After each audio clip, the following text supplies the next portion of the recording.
So for all of the athletes that I coach, we have a strategy session before their training cycle A race. So this is important for any type of race, but especially the marathon because it just brings extra challenges that you're not necessarily going to see in some of those shorter distances.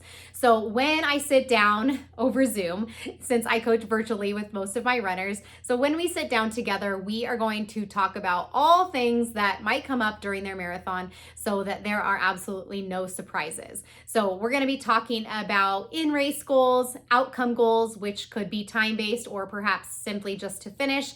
We're going to talk about race day weather, what their course looks like, so we can talk about elevation changes and how we might account for that. We're going to talk about nutrition, hydration, pacing, as well as the mental aspect of the marathon. So what I want to give you guys today is just a glimpse into what that looks like and just some strategies for you to go into your marathon as prepared as possible, including I'm going to give you the download so that you have a template to use to set yourself up for success in your race as well. So this is good timing for this video because I just had an athlete, my friend Heather, run the San Diego Marathon this past weekend, and we strategized the heck out of that race. So the big thing here, guys, is that she told me her goal was 3:54. So she really showed the fitness for 3:55. So that was our focus. She wanted a 3:54 or to go in pacing towards that just to give herself a little buffer. And overall, her big goal was to get sub 4 hours. So her goal was 3:54. Guess what she got, you guys? 3:54 on the nose. If there isn't anything that's meant to be more than that, I don't know what is, but it really did all come down to her being able to have the fitness to achieve that, her having an amazing training cycle, putting in all of the work that she needed to do to achieve that on race day, as well as going out and executing the plan that she and I discussed. She went out there and did exactly what she knew she needed to do. And in the end, that came down to her.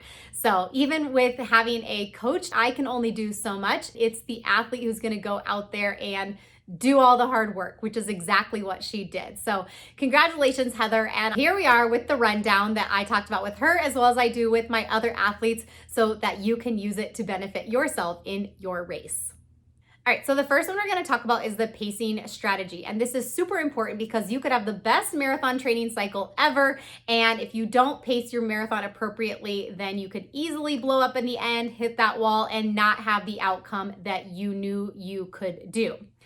And so I have a full video on this if you guys want more information, so linking that, but here is that in a nutshell. So number one, you want to make sure that you have a conservative start. So it's really important to start easy and slower than your goal pace and ease into it. So don't worry about what everyone else is doing, but you don't want to bank time. It's a marathon, guys. You have plenty of time to make up any time that you missed there in the beginning. Two, I like to talk to my athletes about breaking the race up into 3 parts. So in the beginning, kind of that first third, you are being smart, making smart decisions about your pacing and not going out too fast. Second, you want to be smooth. It should feel comfortable. It should feel smooth. You should be in a groove for the middle part of your marathon. And lastly, which really it's not perfect thirds because this last part I would say is closer to the last 10K where it really becomes a race. And this is when you want to make sure you're being brave. So be smart, be smooth, be brave. So next thing you want to do for pacing strategy is to account for any hills that are going to be in your race. So make sure you know where those are going to come so that you are prepared for them. But essentially this means taking an even effort approach as opposed to an even pace approach. So with effort based, it means that you're going to end up using the same amount of effort throughout, and that means you're going to be going slower on the hills and faster on the downhills. So that's the type of approach that I recommend you take. And lastly, just continue to do body check-ins. That's part of pacing, okay? You know your body better than anyone, and so we can give you any time in the world, but if your body isn't ready for that time, then it's not gonna work out in the end. So you wanna keep looking to yourself, doing body check-ins. Does this feel good? If so, you can bump it up. Does this hurt? Is it uncomfortable already too early in the race? Then you need to back off. So that's a huge part of pacing well for your marathon. The next strategy for the marathon is the nutrition strategy. Now, by the time we get to our strategy session with runners, we've already have a kind of nutrition plan in place that's been working for them that they've been using in their long run. So essentially, what you do in your marathon should mimic what you've been doing in your long runs so that you are not giving your body any surprises that it's not used to. Nothing new on race day, and that absolutely counts for nutrition as well. We may bump it up just a tiny bit because you are going to be using more effort in a race than you would on a long run, but it's still going to be following basically the same plan. So I'm not going to give you guys too much here. I just would recommend that you really early on in your training cycle make sure that you nail down what that nutrition is going to look like for both your long run and your marathon. But essentially, nutritionists recommend having about 60 to 90 grams of carbs per hour within a marathon. Now, that's actually quite a bit when you really look at it closely, because one gel typically has about 20 to 25 grams of carbs.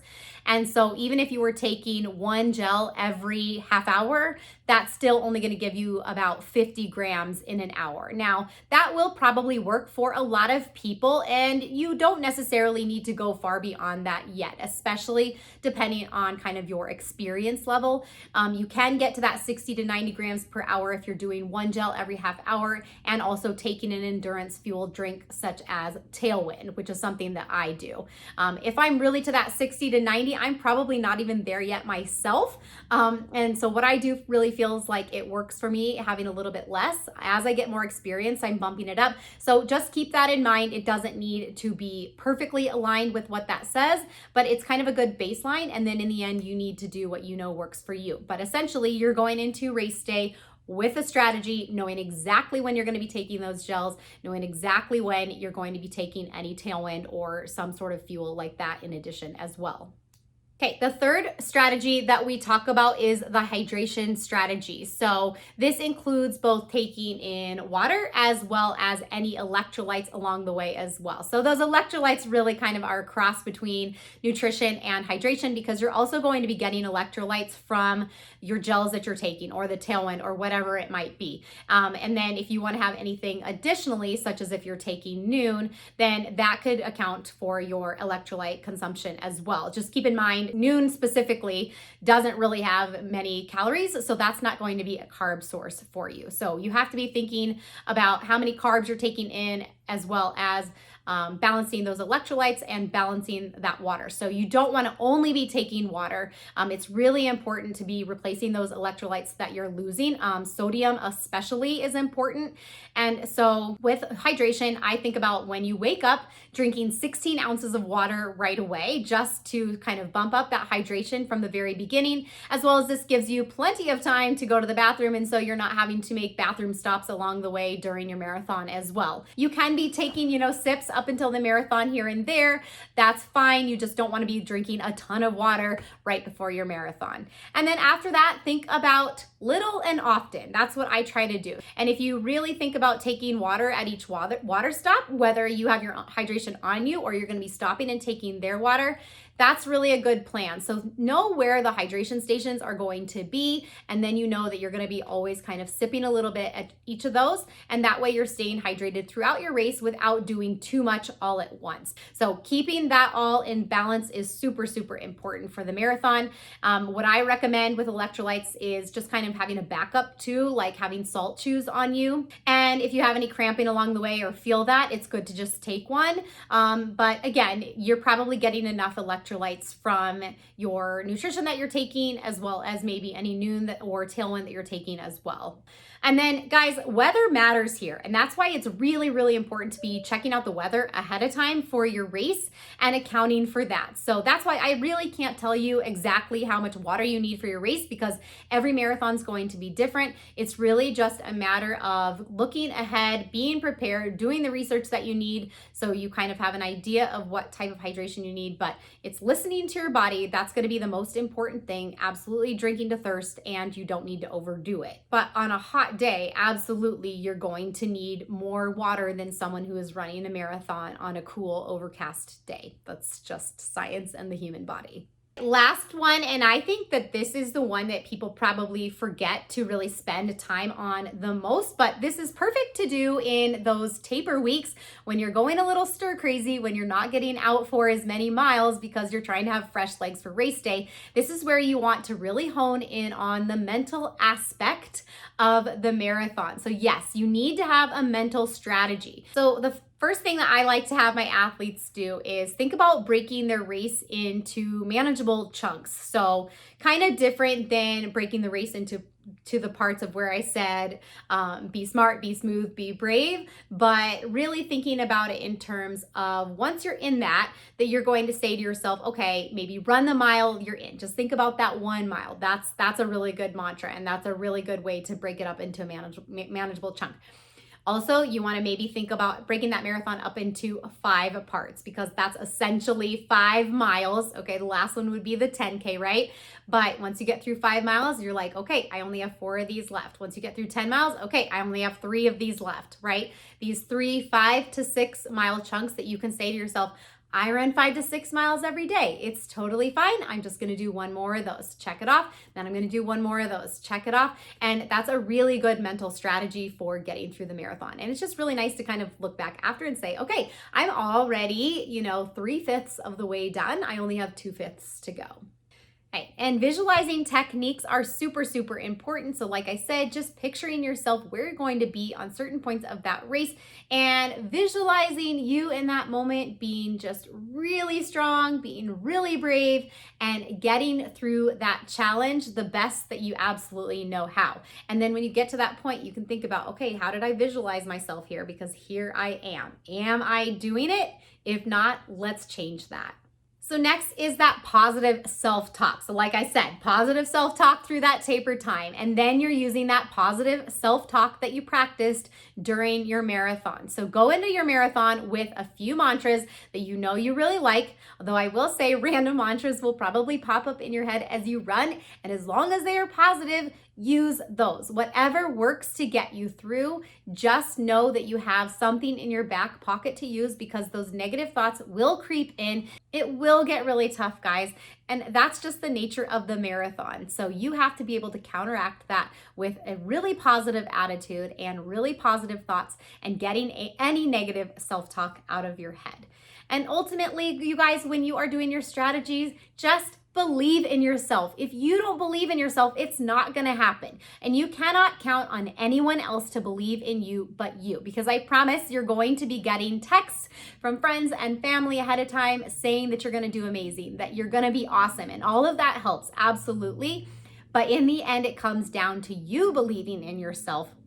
And that's what's going to matter on race day. I want to hear your guys' mantras. I know it will help someone out to hear somebody else's. So I would love to hear what your mantra is, that it's kind of your go-to. If you have a couple, let us know. And guys, I am going to do a full video on just how to tackle the marathon mentally, because I think that's a huge piece. I have another video about mentally preparing for the long run. And I think this is that, like, on steroids. And so being really mentally prepared is super important. Ultimately, you guys, these are the strategies that are going to give you success. I promise, if you take the time to really go through this ahead of time and are committed to following through on race day, you're going to have a much likelier chance of nailing your marathon than if you don't plan ahead.